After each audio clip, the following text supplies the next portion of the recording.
ठाकरे जी मुख्यमंत्री होते त्यांना पॅकेजमधला आणि इन्शुरन्समधला अर्थ कळत नाही, यापेक्षा हास्यास्पद काय? कधी अभ्यास केला का उद्धव ठाकरेजींनी? काय दिलं या पॅकेजचा? त्यांना पॅकेज तरी माहिती आहे का? जे पॅकेजमधले 10-12 मुद्दे आहेत ते वाचले कधी उद्धव ठाकरेंनी? हंबरडा मोर्चा काळात चालले, 100 तालुके काय ऍड केले म्हणून तुम्ही आरोप करतायत, शेतकऱ्याची थट्टा करतायत, नांदेडमधल्या शेतकऱ्याची थट्टा करतायत. 100 तालुक्याच्या शेतकऱ्यांनी काय ऍड केले हा तुमचा प्रश्न आहे. माननीय देवेंद्र फडणवीसांनी त्या ठिकाणी पुढाकार घेतला आणि जे सुटले ते केले. हंबरडा मोर्चा काढून तुम्ही नाटकबाजी करताय, नौटंकी करताय. काय तुमच्या मोर्चामध्ये?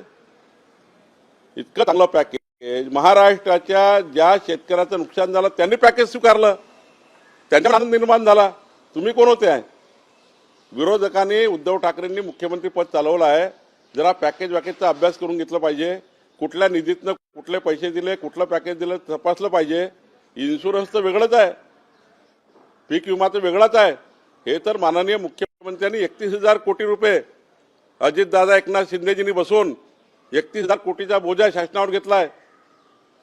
बजेटमध्ये कुठल्याही त्या ठिकाणी हे न पाहता 31,000 कोटी, 4 कामं कमी गेले चालेल, 4 प्रकल्प थांबले तर चालतील, पण शेतकऱ्याची दिवाळी चांगली झाली पाहिजे याकरता केलेलं काम आहे.